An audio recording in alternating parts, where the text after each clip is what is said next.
Hello and welcome back to another timeless video. Today we will be taking a look at this mono red prison best of one deck.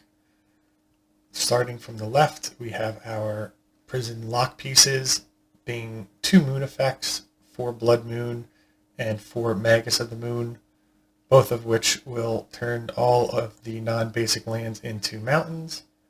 This is particularly strong in the timeless format where we can pick off fetch lands and also help control the Oops All Spells decks, hopefully locking them out so they cannot cast their win conditions. And then we also have 4 Chalice of the Void. Most of the time we will be wanting to play this on 1 to prevent things like Dark Ritual and Thoughtseize. We can also play it on 0 to prevent our opponent from playing fast mana such as Chrome Mox, or to help slow down the affinity decks.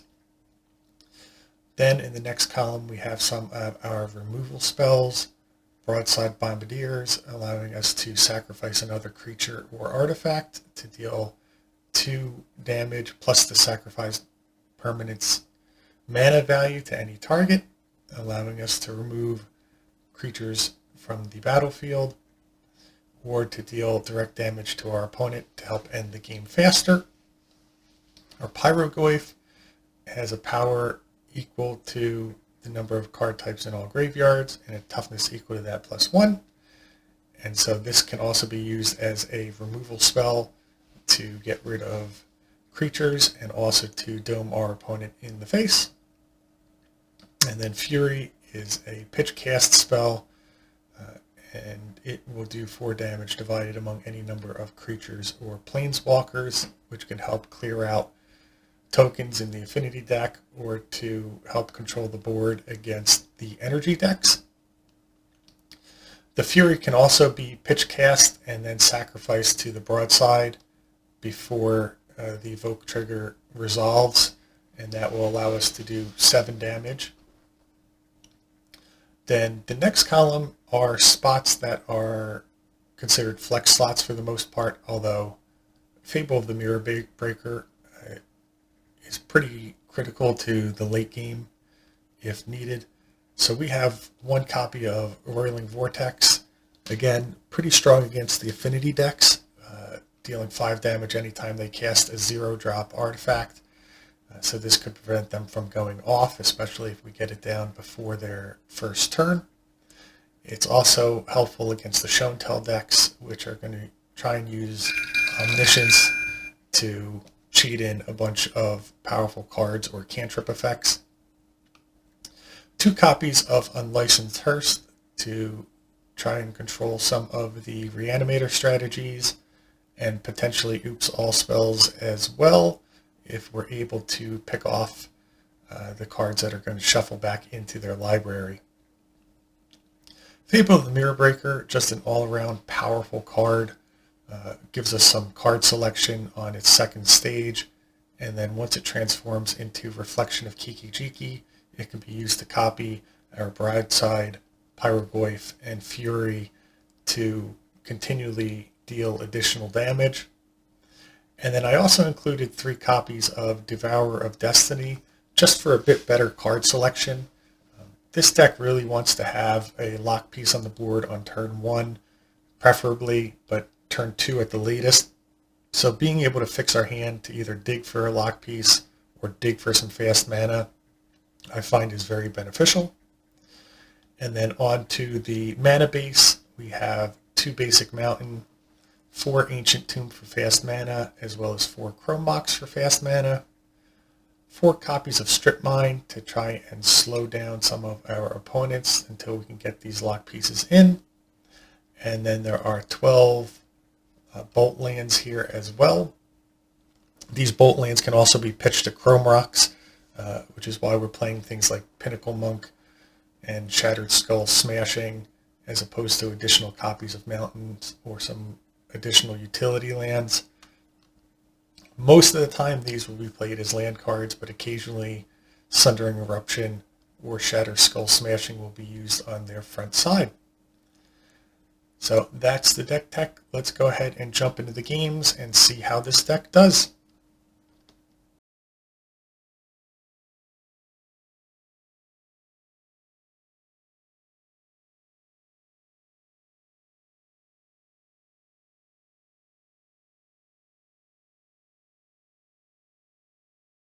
This hand has a turn 1 Chalice and good mana, so we will keep. We will throw one of the lands back. Then we will lead off on Chalice on 1, which should be strong against a Loris strategy, likely containing all 1 and 2 drops.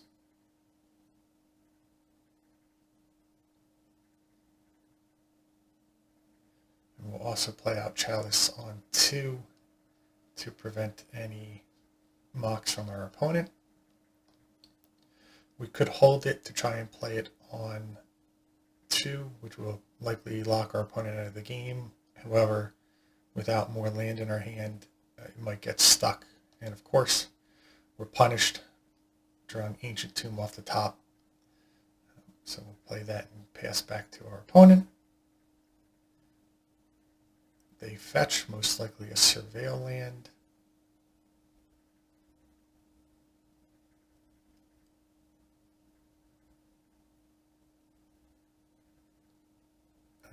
Black and red.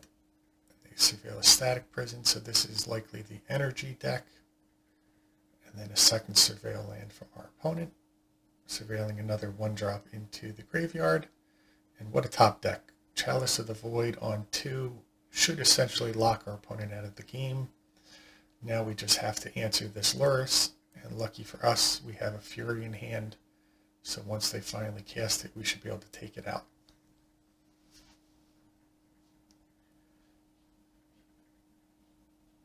And they move Loris to hand and discard the hand size.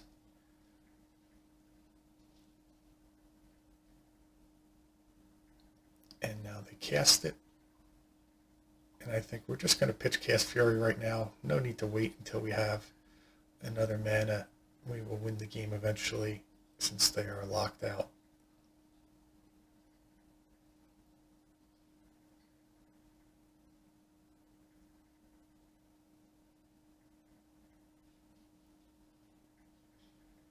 Pinnacle Monk, actually we will hold on to this. Again, no need to play it out as a land. Strip Mine, that'll allow us to play Pinnacle Monk, and now we can start working on our opponent's life total.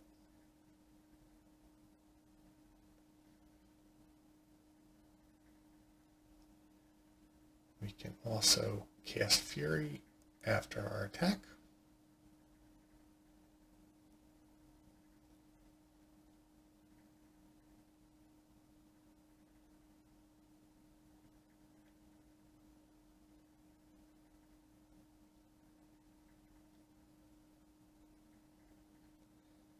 Not targeting any creatures or planeswalkers.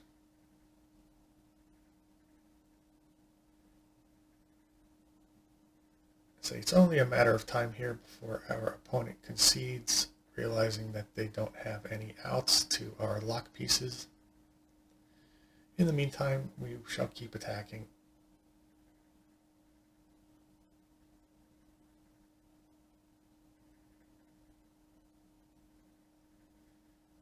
And now, barring any unforeseen cards, this combat step should end the game.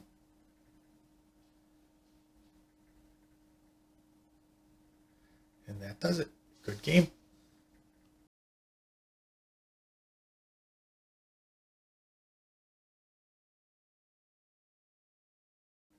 Okay, here we have a turn 1 Hearse. No second land, but we will give it a try.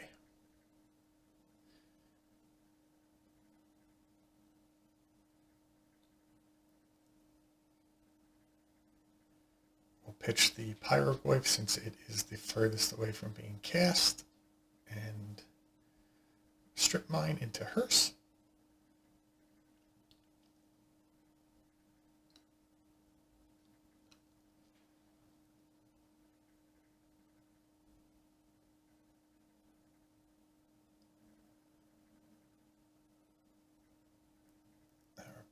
is on a green-white deck, and they play out a Deathrite Shaman.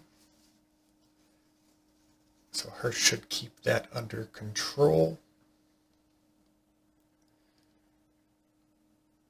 We do not get the land for Magus. We play out the Vortex. This should keep our opponent from playing any mocks of their own without taking 5 damage for doing so.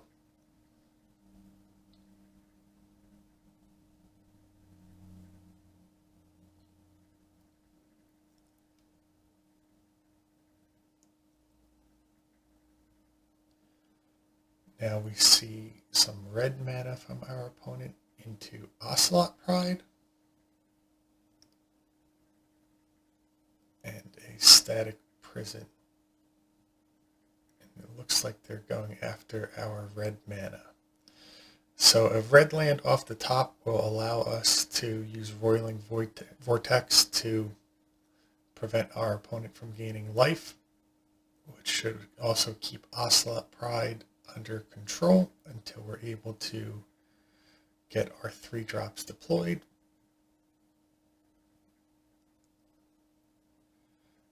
We do not draw the land, so pass back to our opponent.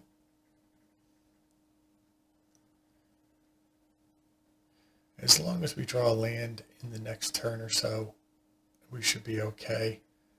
If we continue to miss land drops, then we're going to get absolutely run over.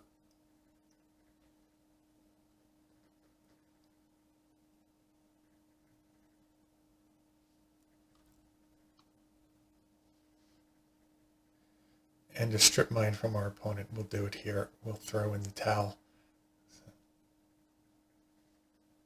We're just too far behind.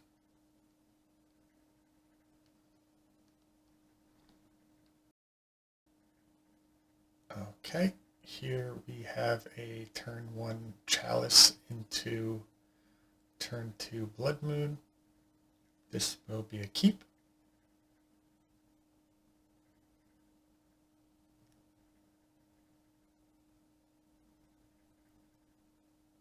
Our opponent takes a couple mulligans. Might be an indicator of a combo deck.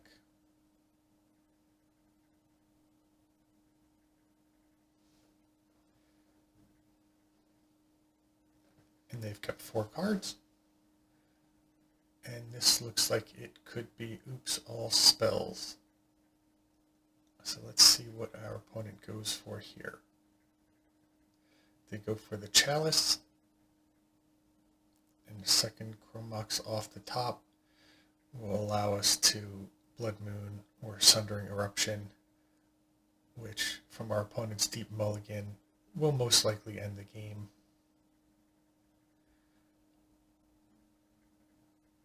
So we'll pitch the second Shatter Skull, and yet our opponent sees the Blood Moon coming and concedes. Okay, here we have a turn 1 Magus. We also have a Devourer of Destiny to have some selection on our first draw step. I think we're going to keep it.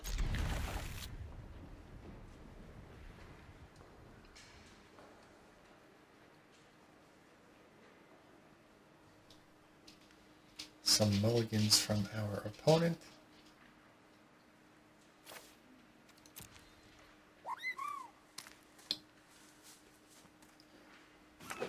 They appear to be on Oops All Spells. Let's hope they can't send it here. Briefly, will most likely take Magus, but it could also take one of our mocks.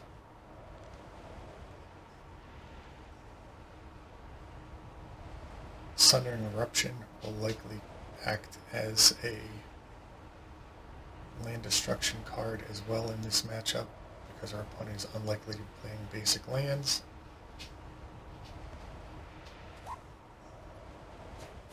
And they do take one of the mocks, hoping to slow us down, so we're really hoping for another piece of fast mana off of Devourer. We will take a Strip Mine.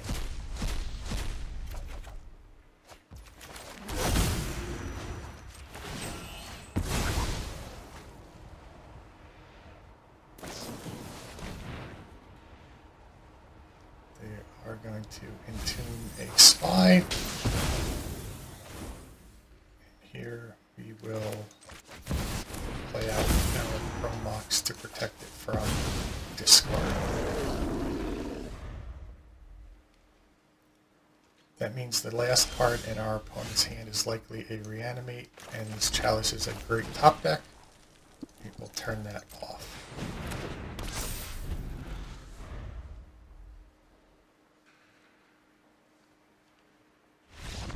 That'll do. Good game. Okay, here we have a Devourer and a Strip Mine. No fast mana.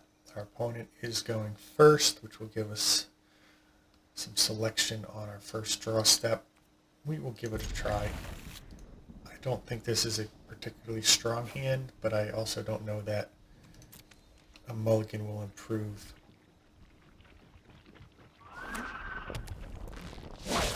So it looks like we could be on a mirror match, in which case Chalice will not be very strong. We'll take another land with the intention of strip mining our opponent on turn 1.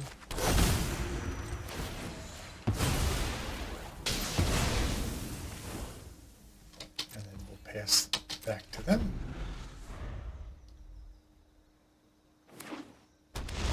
Another tap land for our opponent. We will play one as well. And then we'll pass it back.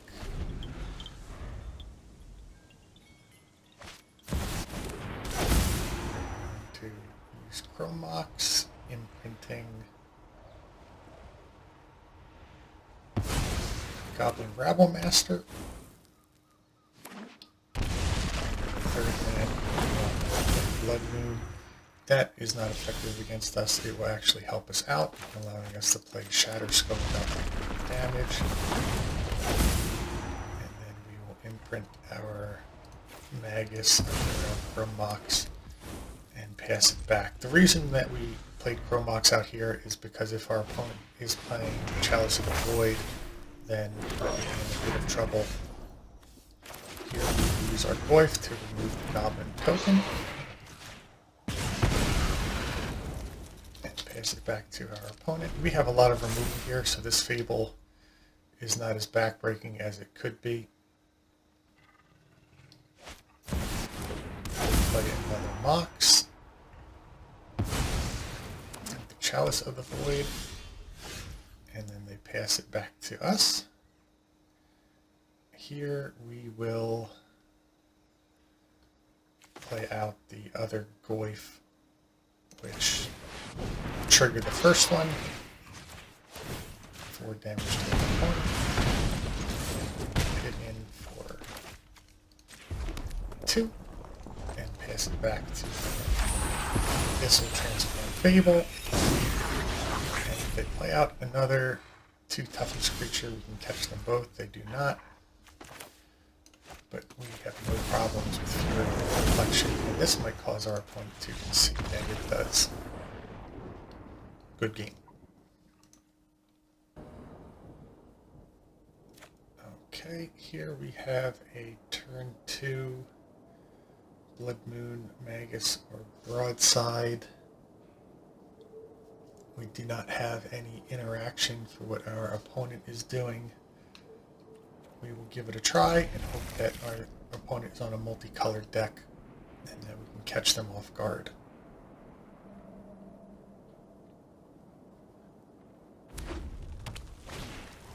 Looks like they are on burn. That means these Blood Moons will not be very effective. Pitch one to Chrome Mox.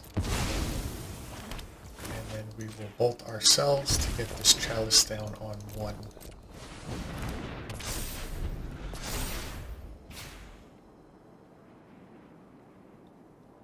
Hopefully this shuts off some of our opponent's creatures, like Swift Spear, and also cards like Lightning Bolt and Chain Lightning, and our opponent concedes. Here we have a turn 1 Chalice and no immediate follow-up, although Devourer of Destiny will allow us to dig for a card. We could also potentially have a turn 1 moon depending on what we draw, so this will be a keep.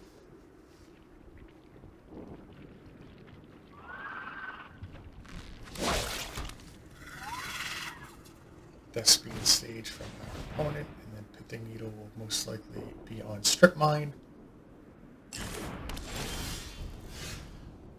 And we will play our turn 1 Magus here, which might prompt a concession.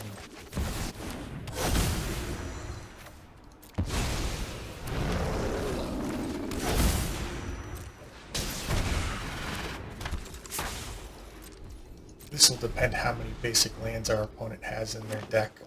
They do have a Forest and a Scrying. Now if they put the Dark Depths in play and then can remove our Magus, it will transform immediately since it will enter without any counters on it. So we're going to hope that our opponent cannot do that. And we'll hit for 2. Where is the Dark Depths?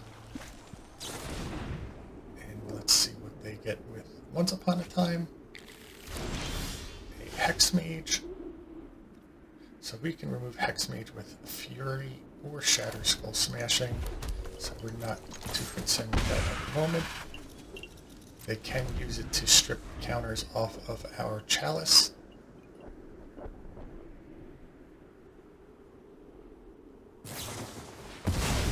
They're going to Crop Rotation counter.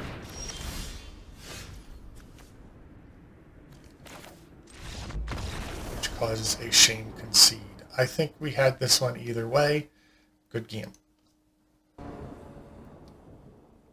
Okay, here we have a turn 1 Magus or Blood Moon.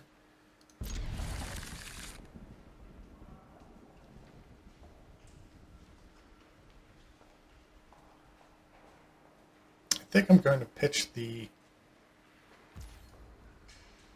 Blood Moon to Chrome Box.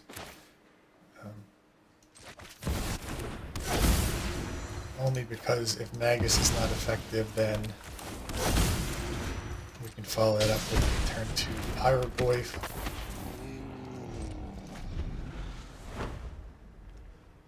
But hopefully this locks our opponent out from some of their fetch lands. We have a Mystic Sanctuary coming in as a mountain. We'll hit for 2. Pass it back to our opponent. Another mountain. And our opponent concedes.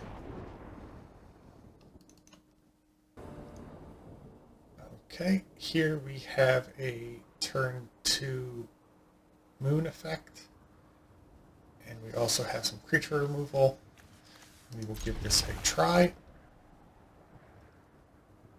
We will start out with a tap land here, since we don't have a turn play move anyway. And I think we will hold on to Chrome Box. That way we have a bit of burst mana on turn 2 that our opponent might not be expecting. Fetch land, so this will allow them to fix their mana. In that case, we will imprint the Blood Moon and play out our broadside. By imprinting the Blood Moon, our opponent might not fetch around it.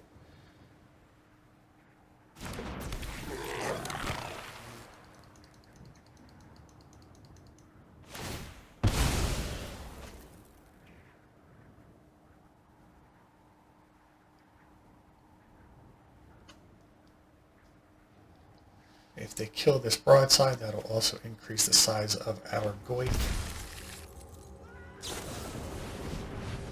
Alright, so they did take the fetch of the dual land. Pass back to our opponent. Another dual land. So now if they tap out, we can try and slam this Magus, which they will be taking here with their Juggernaut. Unfortunate.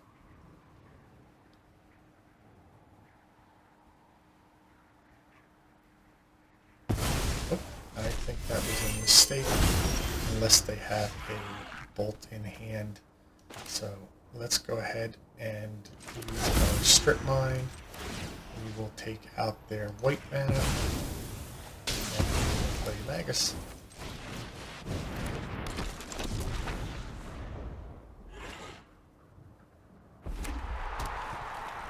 And of Glory.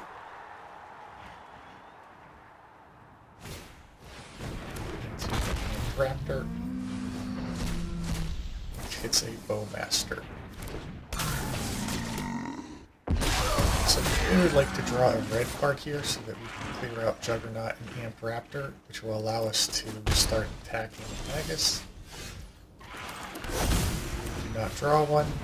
Play out the Juggernaut as a blocker and pass back to our opponent. There's no purpose for holding the Juggernaut, as we don't have any cards that can pitch it. Our Fable would be able to loot through it, but without having one in hand, I don't think holding it will benefit us. And a bombardment is likely going to end the game here, as our opponent will wipe our board and then get access to white mana again. We will block the Juggernaut. Our opponent can sacrifice one of their other creatures to take it out.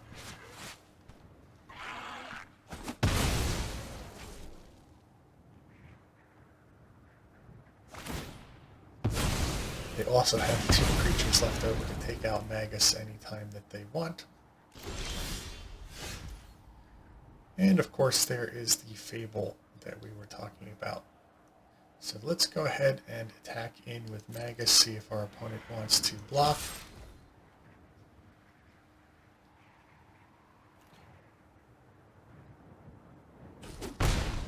They do not, and then we will play out Fable here. Really hoping to catch a few more of their creatures with this Fury. We only need one more land to do so.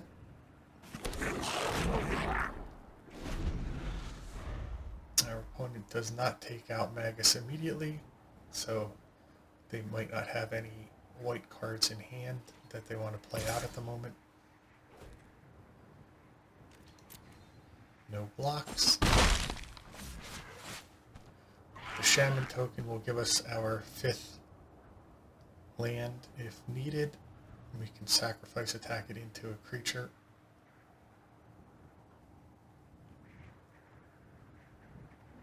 Our opponent is thinking about whether to sack their board from bombardment and which creature to go after.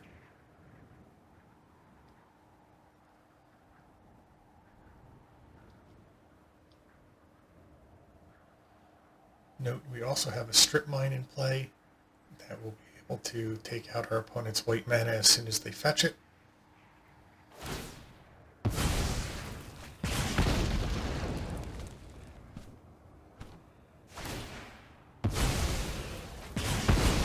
Let's see what their follow-up is.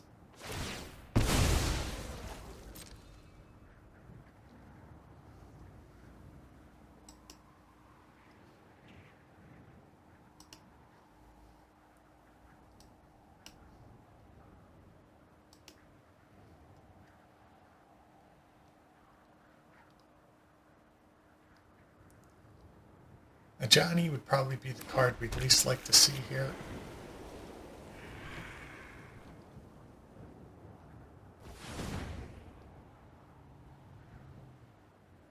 And of course, there it is. Teamwork triumphs.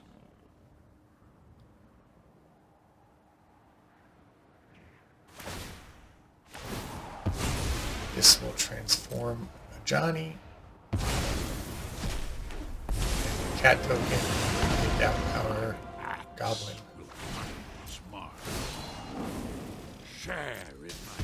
So now we really need to top deck a land, otherwise this game is probably out of reach. And that will not do it. Do we discard Chalice? I think we have to. And we do get the land, so here we will be able to take out Johnny and the token. Our opponent should fling this token in the face.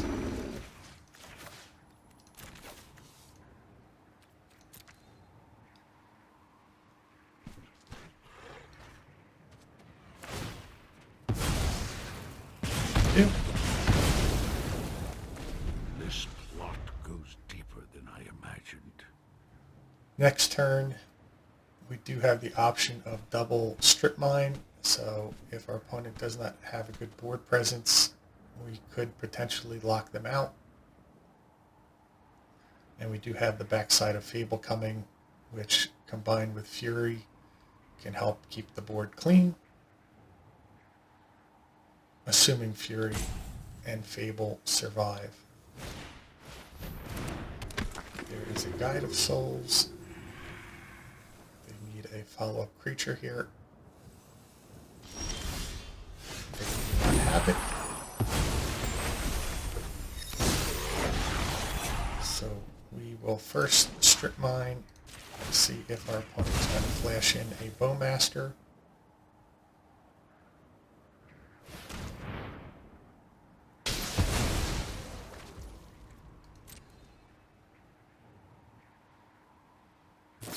And they do have it. Here they can only deal with our Fury or our Reflection. So we're actually in a pretty good position now. Again, we would hope that our opponent does not have a land into Amped Raptor in their hand. And now they're trying to determine which creature they should go for,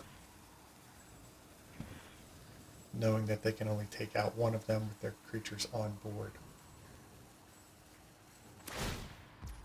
And they are going to go for the Fury.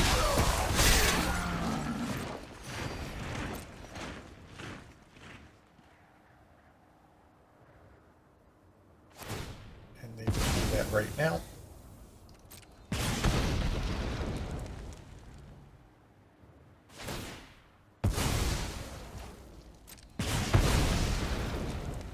And then we will strip mine their white mana. And we will play out Sundering Eruption. We don't want to destroy the arena with it and give our opponent the chance to tutor up another basic land, which they have anyway. So I think this one is going to be a loss, and that will solidify it. Good game.